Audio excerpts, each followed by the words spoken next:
Hi there people and welcome to a competitive card review for a new Mardu, Commander, Ektus Orchid, Overlord, and the other side of the card, Awaken the Blood Avatar. I feel very certain I did pronounce that name incorrectly, but hey, let's move on. The really interesting thing about this commander is that it's a commander spell. You see, how this card functions is that the front side is that Ektus thing, but when you announce that you want to cast that thing, you can choose to cast the sorcery Awaken the Blood Avatar. Now, people have been playing some commander sorcery and instants before, and my personal favorite is Last Stand. But this is actually legal, which is kind of interesting. I mean, the Last Stand, people playing instant sorceries was just a house rule special thing. This also has a very interesting mechanic on it, reducing its casting cost.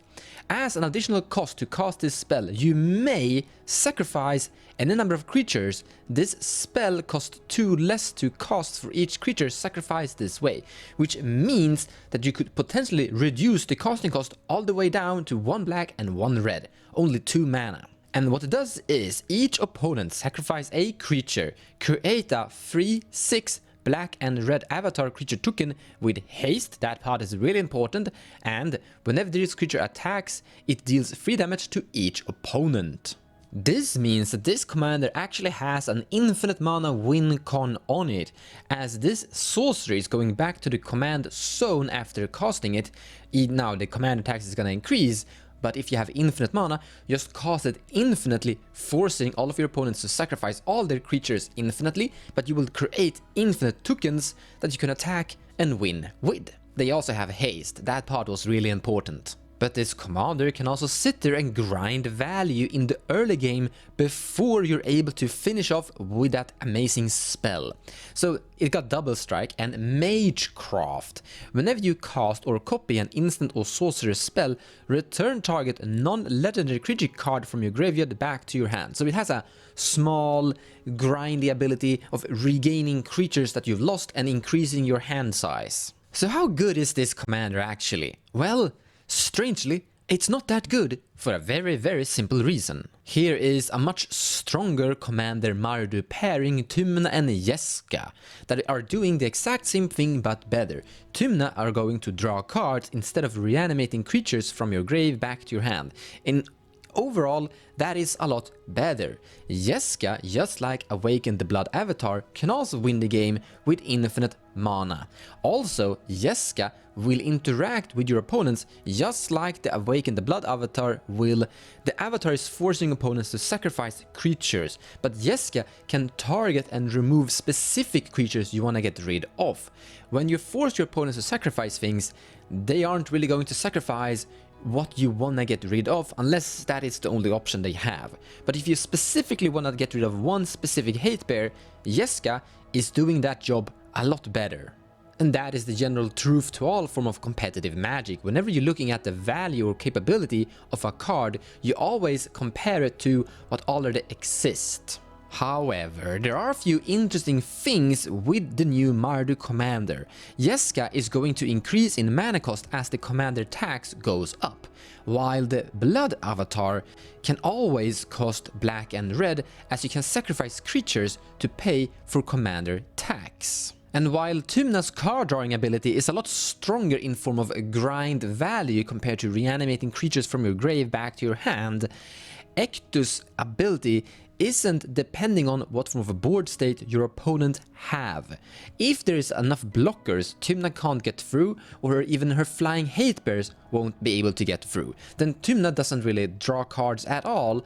This is where Ektus could actually keep on going. So in general, I'm gonna say that Tymna is probably the stronger, but there are a few scenarios where I think people might go for this one instead. I could actually see a world where this is showing up a little bit there and there just because of player preference. There is another big reason why I think this might actually see some play, and that is because this actually looks like a really fun boss. I mean, sitting there and casting this over and over might really be fun. So let's actually talk a little bit about different potential builds you could go for. For example, if you wanna put this deck together and your main goal with this thing is to just recast Awaken the Blood Avatar over and over and force your opponents to continuously sacrifice their board state while you're building that 3/6 Avatar army. You would obviously play cards like Bloodghast and Ophidiomancer so that you're continuously having creatures that you can continuously sacrifice, as these creatures are kind of rebuilding themselves, coming back into action so they can be sacrificed once more. This strategy might be really good in casual, might even be oppressive, but in cEDH it is really bad and would even backfire. Let me explain. It is actually really simple. What you're basically putting together here is a very specific deck that is really good at hurting a other specific deck. You're really good versus creature-oriented decks such as Sisei, Yisan, decks that are building a creature board state and are developing further forward with that. However, the moment you're going up against spell slingers, this deck won't be able to do anything. And as you're hurting the creature decks that are gonna be good versus the spell slinger decks, you're basically king-making the Spellslinger deck.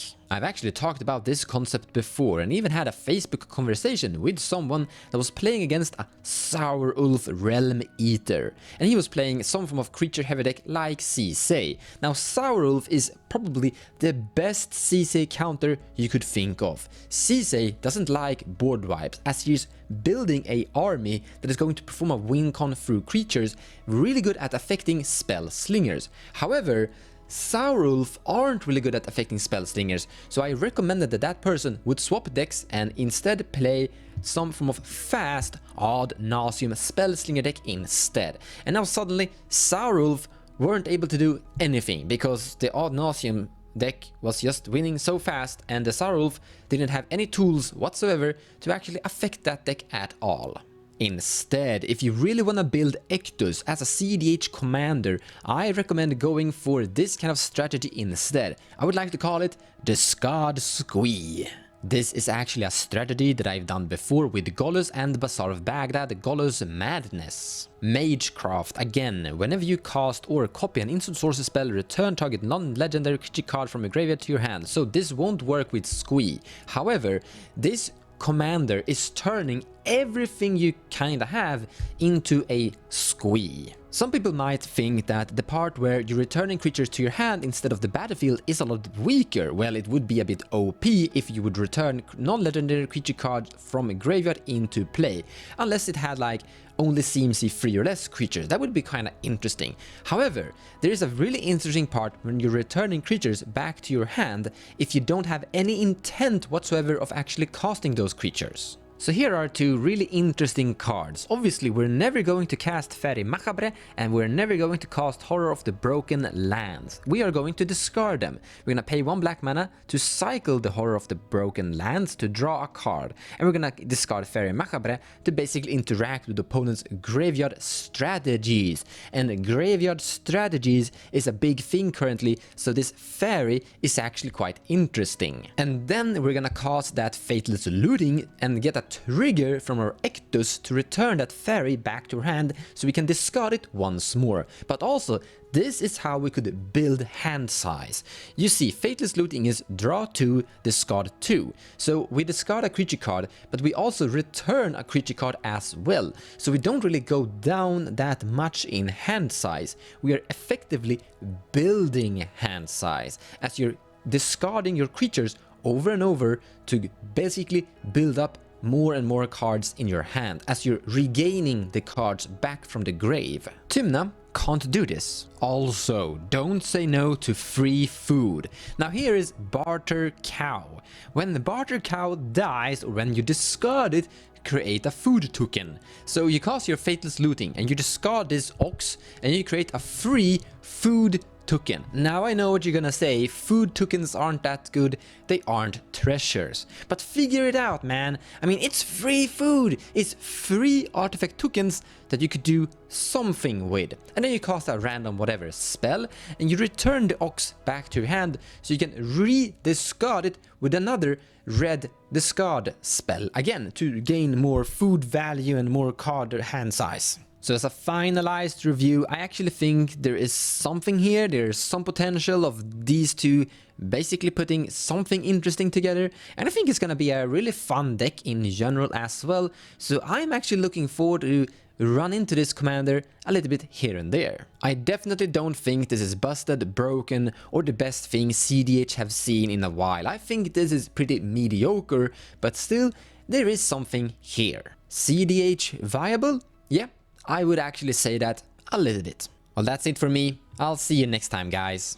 Thank you so much for watching, and I hope you enjoyed the video. If you like what I do and you wanna support me, feel free to share my videos or even checking out my Patreon page. Also, purchasing cards from the TCG Players website using the affiliate link in the description below of the video will also help the channel grow.